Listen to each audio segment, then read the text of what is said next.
ദൈവനാമത്തിന് മഹത്വം ഉണ്ടാകട്ടെ. അനുഗ്രഹിക്കപ്പെട്ട നല്ല നിമിഷത്തിന് ദൈവത്തിന് സ്തോത്രം ചെയ്യാം. ഇന്നത്തെ വചനചിന്ത, ബന്ധങ്ങളെ ധനം കൊണ്ട് അളക്കരുത്. സദൃശവാക്യങ്ങൾ 3-ാം അധ്യായം 27-ാം തിരുവചനം. നന്മ ചെയ്യുവാൻ നിനക്ക് പ്രാപ്തിയുള്ളപ്പോൾ അതിന് യോഗ്യമുള്ളവരായിരിക്കുന്നവർക്ക് ചെയ്യാതിരിക്കരുത്. ഈ നല്ലൊരു പ്രഭാതത്തിൽ വചനം ശ്രവിക്കുന്ന പ്രിയ ദൈവജനമേ, ബന്ധങ്ങളെ ധനം കൊണ്ട് അളക്കരുത്. സ്നേഹത്തിൽ ചെയ്യുന്നതിന് കണക്ക് പറയുകയും അരുത്. ഒരു നന്മ ചെയ്യുകയാണെങ്കിൽ അവ ചെയ്യുവാനുള്ള ഭൗതിക നന്മ നൽകിയത് ദൈവമാണെന്ന് ഓർക്കണം. യാക്കോബ് എഴുതിയ ലേഖനം 4-ാം അധ്യായം 10-ാം തിരുവചനം ഇപ്രകാരം വായിക്കുന്നു: കർത്താവിൻ്റെ സന്നിധിയിൽ താഴുവിൻ, എന്നാൽ അവൻ നിങ്ങളെ ഉയർത്തും. അപ്പോസ്തലനായ പൗലോസ് തിമോഥെയോസിന് എഴുതിയ 2-ാം ലേഖനം 2-ാം അധ്യായം 7-ാം തിരുവചനം ഇപ്രകാരം വായിക്കുന്നു: എല്ലാ കാര്യങ്ങളിലും മനസ്സിലാക്കുവാൻ വേണ്ട കഴിവ് കർത്താവ് നിനക്ക് നൽകുമെന്ന്. യേശു ഇപ്പോൾ വചനം ശ്രവിക്കുന്ന താങ്കളുടെ തൊഴിൽ മേഖലയിൽ, കടബാധ്യതയിൽ, മറ്റ് തടസ്സങ്ങളിൽ, താങ്കളുടെ എല്ലാ ആകുല ചിന്തകളിലും അത്ഭുതം പ്രവർത്തിക്കുവാൻ പോകുന്നു. വിശ്വസിക്കുക. വിശ്വസിച്ചാൽ ദൈവത്തിൻ്റെ മഹത്വം കാണും. എല്ലാ കാര്യങ്ങളിലും മനസ്സിലാക്കുവാനുള്ള കൃപ ദൈവം വചനം ശ്രവിക്കുന്ന താങ്കൾക്ക് നൽകും. സ്വന്തം ബുദ്ധിയും ശക്തിയും പരാജയപ്പെടും. എന്നാൽ ദൈവത്തിൽ ആശ്രയിക്കുന്നവന് ദൈവം കരം പിടിച്ചെഴുന്നേൽപ്പിക്കും. ഭക്തനായ യോസേഫിൻ്റെ സഹോദരങ്ങൾ ഭക്തനായ യോസേഫിനെ കേവലം 20 വെള്ളിക്കാശിന് വിറ്റു. യോസേഫിന് യാതൊരു വിലയും തൻ്റെ സഹോദരങ്ങൾ നൽകിയിരുന്നില്ല. ഭക്തനായ യോസേഫിനെ വിലയ്ക്ക് വാങ്ങിയ മിദ്യാന കച്ചവടക്കാർ അടിമച്ചന്തയിൽ യോസേഫിനെ അടിമയായി വിറ്റു. പോത്തിഫറിൻ്റെ ഭവനത്തിൽ അടിമയായി വന്ന യോസേഫിൻ്റെ നല്ല പ്രവൃത്തി കണ്ട്, വിശ്വസ്തത കണ്ട് പോത്തിഫർ കാര്യവിചാരകനാക്കി മാറ്റി. അവിടെ നിന്നും പോത്തിഫറിൻ്റെ ഭാര്യ പാപം ചെയ്യുവാൻ നിർബന്ധിച്ചു. പാപത്തിൽ വീഴാതെ ഓടിയ യോസേഫിനെ കാരാഗൃഹത്തിലടച്ചു. കാരാഗൃഹത്തിൽ അടയപ്പെട്ട യോസേഫിന് VIP ഗസ്റ്റ് ലഭിക്കാനിടയായി. യോസേഫ് കിടന്ന കാരാഗൃഹത്തിൽ പാനപാത്രവൻ്റെ വാഹനം, അപ്പക്കാരൻ്റെ വാഹനം കടന്നു വരുവാനിടയായി. ഭക്തനായ യോസേഫ് പാനപാത്രവാഹൻ്റെയും അപ്പക്കാരൻ്റെ വാഹനത്തിൻ്റെയും ദർശനം കേട്ട് അവ വ്യാഖ്യാനിക്കുവാൻ തുടങ്ങി.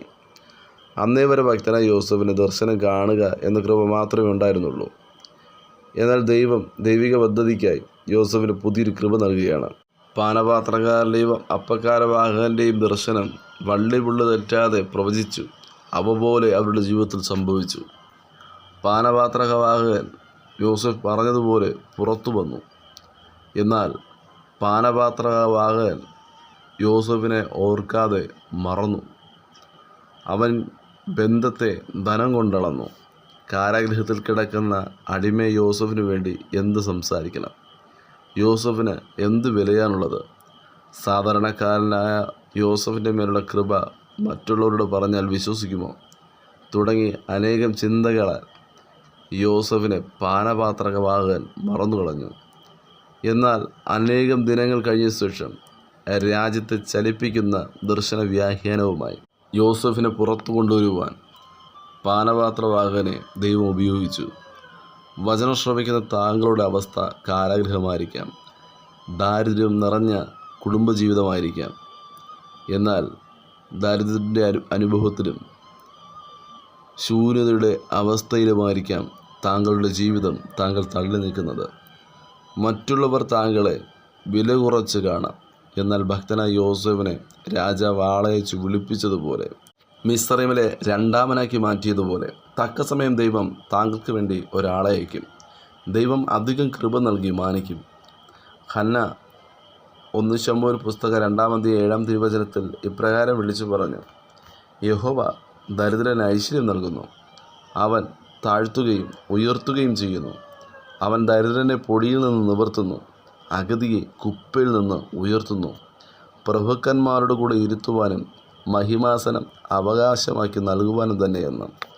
അതേ വചനം ശ്രവിക്കുന്ന പ്രിയ ദൈവജനമേ, അനുഗ്രഹിക്കപ്പെട്ട ഹന്നയുടെ കണ്ണുനീരിനും ഹന്നയുടെ പ്രാർത്ഥനയ്ക്കും ഒരു അനുഗ്രഹിക്കപ്പെട്ടൊരു ശമൂവേലിനെ ദൈവം നൽകിയെങ്കിൽ, പ്രാർത്ഥനയുടെ മറുപടിയായ ശമൂവേലിനെ അനുഗ്രഹിക്കപ്പെട്ട പ്രവാചകനായി, ന്യായാധിപനായി, പുരോഹിതനാക്കി ദൈവം മാറ്റിയെങ്കിൽ, വചനം ശ്രവിക്കുന്ന പ്രിയ ദൈവജനമേ, ധനം കൊണ്ട് മറ്റുള്ളവരെ അളക്കാതെ പൂർണ്ണ ഹൃദയത്തോടു കൂടി മറ്റുള്ളവരിൽ ക്രിസ്തുവിനെ കാണുവാൻ വചനം ശ്രവിക്കുന്ന ഏവർക്കും കർത്താവ് കൃപയും അധികാരവും നൽകുമാറാകട്ടെ.